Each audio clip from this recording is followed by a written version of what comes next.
special fight week, a big fight week from Jeddah in Saudi Arabia. On Saturday, in this city on the Red Sea, Anthony Joshua fights Oleksandr Usyk. It's a rematch. Joshua lost last year.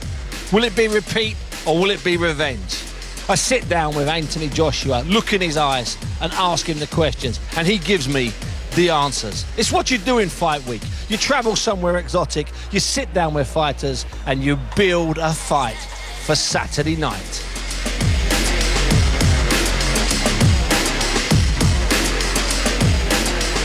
So I'm not sure quite what floor of the Shangri-La Hotel, and it is lovely, and the Red Sea is out there, it's glimmering, I can see boats out at sea, and I'm with the promoter, the man that's made it all happen, Eddie Hearn. But first of all, Eddie, before we start talking about the glories of this fight, you nearly didn't make it here today. I'm told that you were one of the people that got stuck somewhere between, I don't know, basically Romford and Jeddah. Give us your flight pattern. Pretty much. London Heathrow to Dubai, and then Dubai to Jeddah. Pretty straightforward, really. You'd like to think so. Sandstorm in Dubai. Missed the connection, and then our friends at Emirates said you've got to wait 12 hours for the next one. So had to buy another ticket, and won't get much sympathy, but, you know, and waited 6 hours instead of 12 hours and just about made it here. So I had a great time.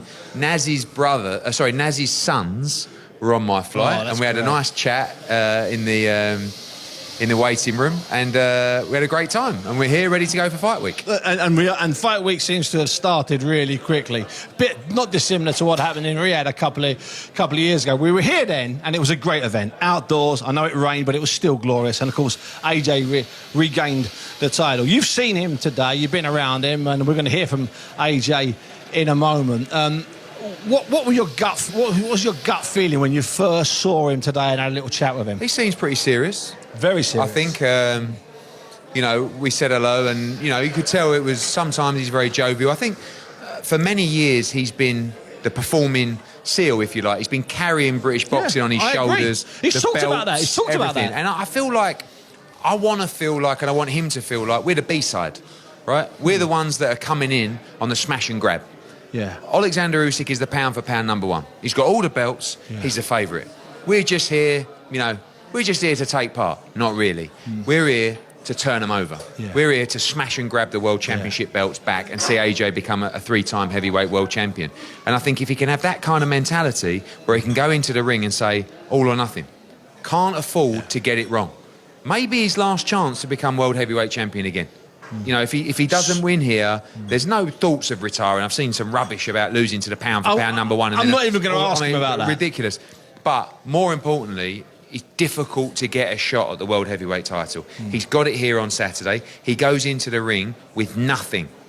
And he can leave with everything. And do you get that impression? Because, I've had a chat with him, and I get that impression. I don't think I've ever seen him this focused, this close to a fight. I really don't. I think he's putting the pressure on himself, which I think means he's comfortable with it. No, it's good because if you're fearful of that, or you don't want the pressure, you don't say those kind of things. You don't say, I must win this fight, right? You say, it's a tough fight, I'm going to give it my best. He's saying, no, I have to win. Yeah. Nothing else other than victory on Saturday night. Yeah. And he's putting the pressure on himself to put the performance in that's required to beat this man. Now, I've spoken to various people inside the Usyk camp, and I know that, I'd like to talk mostly about AJ, but I've got to mention this. All of Usyk's people assure me, they say, Steve, no, it's okay. The war, he can put it over here and he can concentrate, and he can still talk to friends, soldiers, colonels, his family. I'm going to put it to you, Eddie. I can't believe that's not going to affect your preparation. Well, I think it can. On the other hand, there's a lot of people saying, don't you feel like Usyk will be fighting with more motivation and more pride to win for his country than ever? Yes. The fact is, we just don't know. Bunsey, all you ever hear is, camp's gone great. Yeah. We're ready for fight night, right? The reality is, every fighter goes through things in camp, in their life. You don't know what's happening in their personal life. Absolutely. You don't know what's happening physically in training camp. All you hear is, I'm in the shape of my life. Right? And I hear that as well, by the way. Yeah, of course. I mean, AJ could have had a terrible camp. I probably wouldn't have. And you'd still be told it's perfect. Yeah, it's great. We're in great, Yeah. With Usyk's situation, it would affect any normal man. He is more of a machine than a human. But at the same time, it's a very difficult situation. I do think he'll fight with pride, and I think he'll fight to represent his nation. But at the same time, maybe there's pressures that we just don't know about. It. Maybe Anthony Joshua's got pressures that we just don't know about. But I think we can debate this till the cows come home. The reality is, and AJ said it in there, fight night. Yeah. The only thing that matters. And I like what he said. 5 weeks ago, we were doing things that we felt was right 5 weeks ago. Yeah. Maybe in time they weren't right. Yeah. It's all done now. What happens is Saturday night. Yeah. That's the only thing that matters. And he was really clear with me. That was kind of his first answer. Was like, listen, this is it. Doesn't matter what I say. Doesn't matter what I've said in the past. I was interested that he wouldn't be drawn on the fact that I don't think he gets anything like the respect he's due. And I can understand that he doesn't want to say, I should get more respect. Doesn't want to sound, doesn't want to sound like a terrible screaming fighter. But he does deserve more respect, doesn't he? I'll say it because I think it's unbelievable. This is a guy that came with virtually no boxing pedigree whatsoever. Wins the ABAs, calls up to Team GB, goes to the World Championships in Baku with virtually any amateur experience in major tournaments, gets silver, should have won gold that, goes to the Olympics a couple of months later, had a fight, could have gone either way, wins gold in the Olympics, comes out, wins the British heavyweight title against Dillian Whyte, then fights for the world heavyweight title, then fights Vladimir Klitschko 2 fights later in front of 90,000 at Wembley to unify in one of the greatest heavyweight fights we've ever seen. Then has a mandatory defence, then unifies again against Joseph Parker, then fights Alexander Povetkin, is mandatory, then fights Andy Ruiz at Madison Square Garden, loses, goes straight back into him and beats him in Riyadh, Saudi Arabia, then goes away, boxes Oleksandr Pulev, another mandatory, stops him, goes and fights Usyk.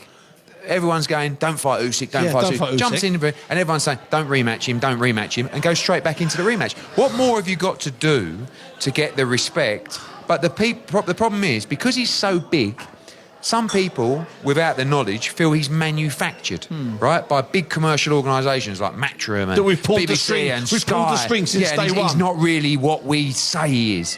Look at the resume. Absurd. Speak to people in boxing. This guy has done it all, and he continues to take the biggest. No rubbish. No social media. I'm retiring. I'm doing this. I'm doing that. I'll call you. But no.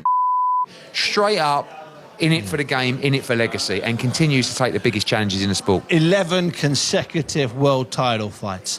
And the first of those, which we forget about Charles Martin, I think he'd won, say, 25, and 23 were by knockout or stoppage. Yep. Sure, he got beat on the night, but he was a dangerous guy. But also come back and have good wins. By the way, absolutely, yeah. And that was, I thought I fancied AJ, don't get me wrong, but I know you took a risk with that. It cost you a lot of money, that fight, if I'm not mistaken. The risk was that it was his 16th fight, and he'd never boxed anyone other than Dillian Whyte. That was his own. Dillian Whyte was his first proper fight. Right, listen, enough of the Anthony Joshua fan club here at the Shangri-La, which is nice. You and I have interviewed each other in a few places. I was going to throw it on. Last couple of questions. What do you want to see from AJ throughout the rest of the week, Eddie? What do you want to see? I mean, you're going to spend a bit more time, a bit of quiet time. What do you want to see? Tune up, mentally and physically. Prepare yourself for the biggest fight of his career. He said it in there. Yeah. Biggest fight of my career. Toughest fight of my career. Do you feel under a bit of pressure here, Ed? No, I'm excited because I feel like the back's against the wall, and I feel like you like that, don't you? I do, but I like being the B-side, turning up, being the challenger, and nicking it all.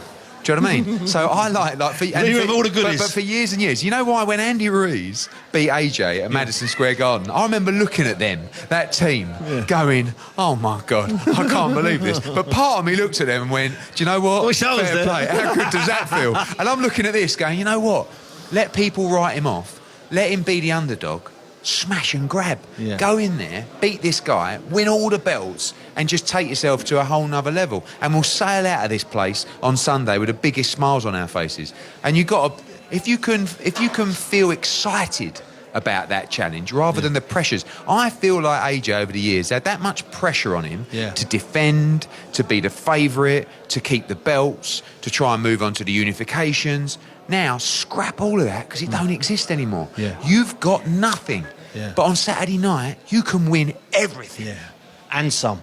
And finally, Eddie, I've got to ask you this question. It's the form question. You know what it's going to be. We came here in Riyadh 2019. We're back here now it's Saudi money. There's all sorts of accusations. Do you have any thoughts and feelings? Have they changed at all? What's your gut feeling about the people that are constantly being critical? I feel like, you know, we're in a sport where we have to provide the best opportunities for fighters, but we do get criticised for bringing these major events away from their traditional homes, like London or like New York or like Las Vegas. But we also have to evolve. When we talk about the controversy of coming to Saudi, all I can tell you is some of those people that have that viewpoint have very little knowledge and have certainly never been here. Now, you've been here a few times now. Yeah, good few times. And I've seen the changes from when we first came here for the Andy Ruiz fight. I've also seen participation levels in grassroots boxing go up over 300%. The amount of amateur boxing clubs here grow continuously. And I know that the people that we're involved with at Skills Challenge and Prince Khalid are that passionate about boxing from the ground up, from grassroots to the elite level, that this is a massive opportunity for boxing. So everywhere needs to change. Yeah. And I feel like if they can bring attention to the country, if they can inspire the next generation, and we all know how good boxing is at inspiring that next generation, then we're all in. Yeah. Every event is being first class. AJ's very comfortable here. The Middle East is going to be a very big market for boxing in general. We're certainly not going to miss out on it. It's easy to say, well, WWE come here, golf come here, Formula One come here. Why shouldn't little old boxing? But all I can tell you is the experience has been fantastic. Yeah. And I've seen firsthand a change across so many different levels. Thanks very much for that, Ed. Well, as I said, I did speak to AJ earlier, and I started by talking to AJ about what I deemed to be an incredible amount of intensity in his eyes and just the way he looked. Well, one thing I've noticed and I've learned as well about this stuff is it's just about the night. Right now is really... a fight can be won or lost on fight week. I'm still, even though I'm doing media and stuff, I'm still in training camp, right? I've got to keep my mind on the job. But everything I say is irrelevant unless I go and do what I need to do. I just got to do what I need to do, then everything I say becomes a gospel. So however I look, with the energy I'm giving off, get in there Saturday night and just do my job. That's all that matters, right? That is all that matters, and it is down to, as you say, it is down to just on the night. Yeah. But there are markers, there are signs leading up to that night, from 7 weeks, 8 weeks out, and all those markers, they're all okay? Ticking every one of them? Yeah, the small percents, right? The small percents. I've ticked a lot of boxes. Like, my success in the ring, which I put to is hard work. It ain't based just on talent. So I've worked hard. I think I've worked harder than I have previously. I've pushed myself in different areas. And those markers have definitely been ticked off. Also the mental aspect as well, which is something that can be overlooked as well, because we're just going through the process, right? Physical, it's all like go to the gym, train hard, put the work in. What's your purpose? What are you doing it for? How bad do you want it? You know, all that type of stuff, right? The mental side. So I've also trained myself mentally, and those boxes have definitely been ticked. And then hopefully the unveiling of it all happens Saturday night. You talk about the mental strength there. Have you doubted sometimes your mental strength then, in fights or in build-ups to fights or after fights, wins or losses? No, it's not doubt. It's understanding what fear is, like understanding what my fears are, understanding why I got nervous. Like going to the gym, right, for me, speaking about it the other day. So when I go to the boxing gym, it's just like another day for some people, right?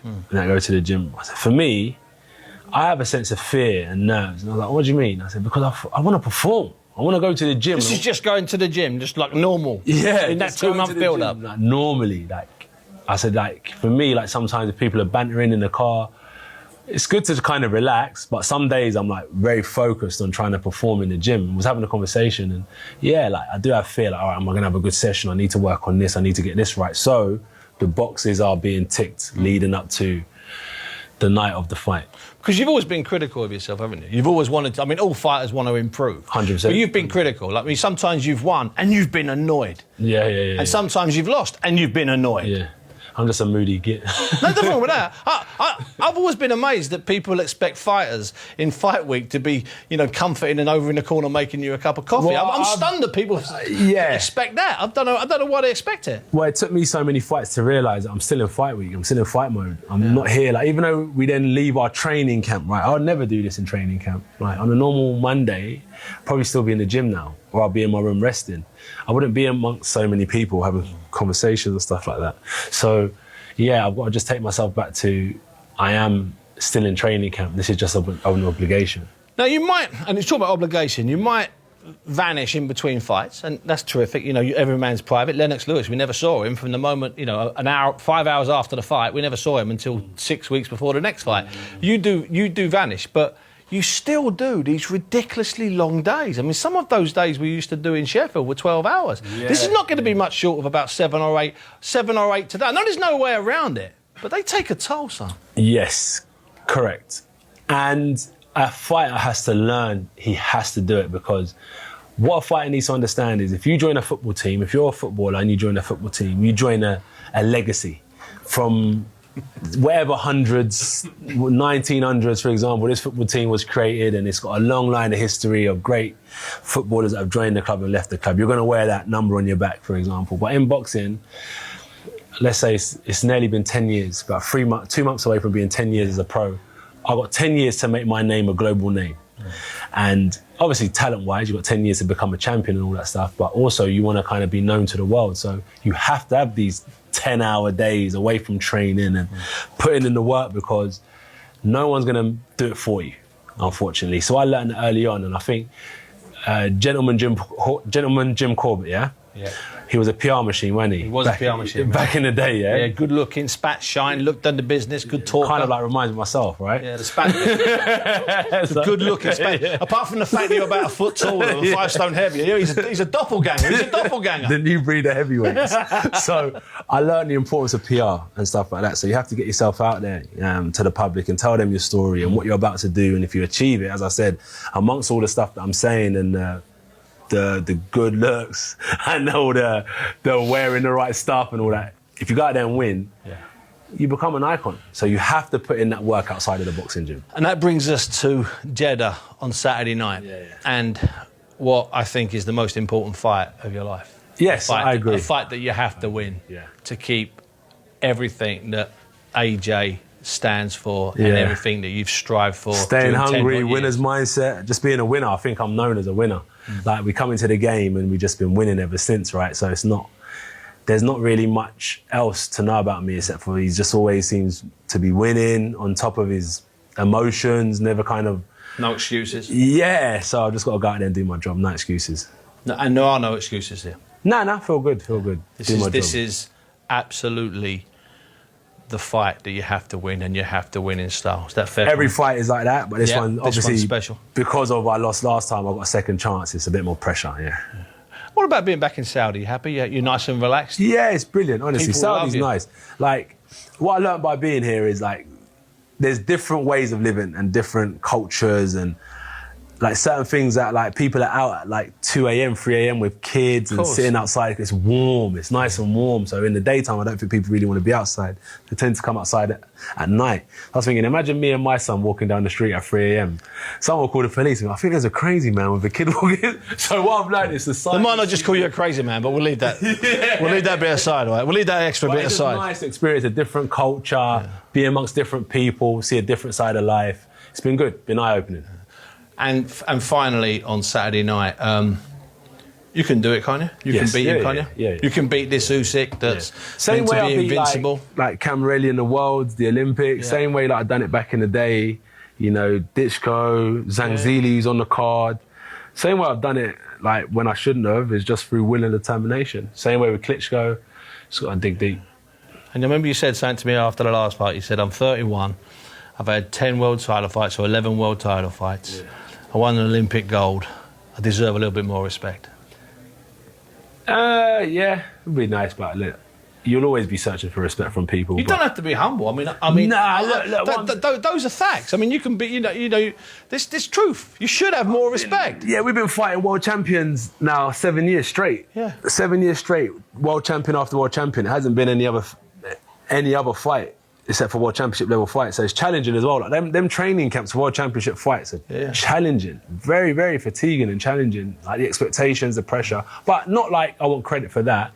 But sometimes it's nice it's respect in it. Like you want to walk down the street, everyone wants respect. Like what's that saying in the Goodfellas? Like one day when I was a little kid, the kids around the area saw my mum carrying her bags and they carried them. You know what it was about? Respect. It was about respect. Everyone wants respect, no matter from your little hustler in the area to the championship boxer. That'll do. Yeah, respect for me goes a long way, yeah. Respect for me goes a long way. And I respect you, Steve. I respect you, big man. Remember, we've been speaking for years. We've in been the speaking amateur for a days. long time. Yeah, when you couldn't even speak very well. When you used to come into the BBC London show and freeze. And there was no cameras. Yeah, I thought the police were behind me then. Hey, they might have been. I ain't got nothing. Who cares? I ain't got nothing. Who cares? They might have been. You know? No, we're all good. Listen, no, we're better than all good. AJ, thanks for your time. Thank you. See you throughout the week. Yeah. Won't need to hassle you now. Sweet. Which of course is a lie, because I will hassle you again. But at least I can say it. Well, that was Joshua talking to me about 15 minutes ago. Right now, he's walking down a line. Perhaps there's 60 or 70 cameras. He's talking to them.